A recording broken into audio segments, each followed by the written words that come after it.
தமிழர்களை தாங்கும் விருதுகள். புதிய தலைமுறை தமிழன் விருதுகள் 2026 ஆகஸ்ட் 14 வெள்ளிக்கிழமை மாலை 5:30 மணிக்கு சென்னை வர்த்தக மையம், நந்தம்பாக்கம், சென்னை.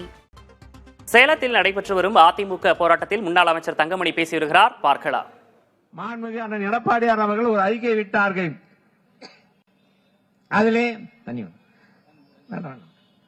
அதிலே நீங்கள் சொன்ன வாக்குறுதியை நிறைவேற்றவில்லை.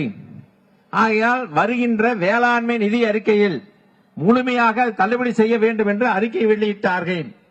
அந்த வேளாண்மை நிதி அறிக்கையிலும் அந்த தள்ளுபடி இல்லாத காரணத்தினால்தான் உடனடியாக அண்ணன் இளங்கோ அவர்கள் சொன்னதைப் போல விவசாயிகளுடைய கோரிக்கையை ஏற்று இன்று மாநிலம் முழுவதும் மாவட்ட தலைநகரங்களில் இந்த கண்டன ஆர்ப்பாட்டம் நடைபெற்றுக் கொண்டிருக்கின்றது.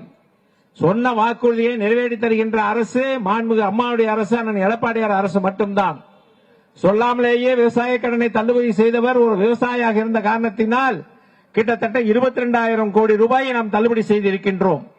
ஆனால் ஆட்சிக்கு வருவதற்கு முன்பாக எப்படி கடந்த காலத்திலே திமுக அரசு செய்ய முடியாத வாக்குறுதிகளை, பொய்யான வாக்குறுதியை கொடுத்து ஆட்சிக்கு வந்தார்களோ அதை போல இந்த அரசும் செய்ய முடியாத வாக்குறுதியாக கொடுத்துவிட்டு இன்றைய தினம் ஏமாற்றி விட்டார்கள்.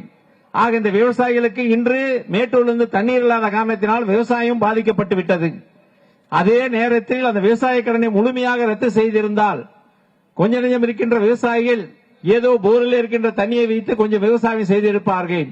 ஆக மேற்கொண்டு அவர் கடனையும் வாங்க முடியவில்லை, வாங்கிய கடனுக்கு வட்டியும் கட்ட முடியாத சூழ்நிலை இந்த அரசை நம்பி ஏமாந்து விட்டார்கள்.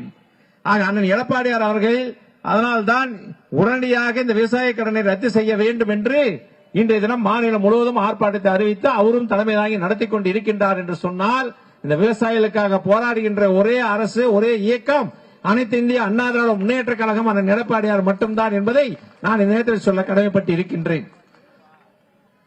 காவிரி நடுவர் மன்றம் அதன் வாயிலாகத்தான் நமக்கு தேவையான தண்ணீரை நாம் கேட்பட்டுக் கொண்டு இருக்கின்றோம். கடந்த காலத்திலே ஒரு 10 நாட்களுக்கு முன்பாக காவிரி நடுவர் மன்றம் தினந்தோறும் 3500 கனடியை திறந்துவிட வேண்டும் என்று அறிக்கை விட்டு ஆணையிட்டது. ஆனால் இந்த அரசு அதையும் கேட்டு பெறவில்லை. 2 தினங்களுக்கு முன்பாக தினந்தோறும் ஒரு டிஎம்சி தண்ணீர் 15 நாட்களுக்கு விட வேண்டும் என்று ஆணையிட்டது. அதையும் கேட்டு பெறவில்லை. கேட்டால் நான் நேரடியாக அங்கே செல்கிறேன் என்று சொன்னார். அந்த முதலமைச்சர் பார்த்தார், நீங்கள் இங்கே வந்தால் வரக்கூடாது என்று சொல்லி நம்ம தமிழ்நாட்டுக்கே ஒரு அவமானம் ஏற்படுகின்ற வகையிலே அந்த முதலமைச்சர் நடந்து கொண்டு இருக்கின்றார் சொன்னால் எப்படி தமிழ்நாட்டுக்கு தண்ணீர் விடுவார்கள்?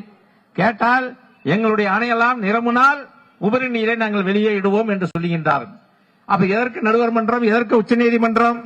உச்சநீதிமன்றம். சேலத்தில் நடைபெற்று வந்த அதிமுக போராட்டத்தில் முன்னாள் அமைச்சர் தங்கமணி பேசியதை பார்த்தோம். தாவேகா அரசை விமர்சனம் செய்து அவர் பேசியிருக்கிறார். தங்க தமிழர்களை தாங்கும் விருதுகள். புதிய தலைமுறை தமிழன் விருதுகள் 2026 ஆகஸ்ட் 14 வெள்ளிக்கிழமை மாலை 5:30 மணிக்கு சென்னை வர்த்தக மையம், நந்தம்பாக்கம், சென்னை.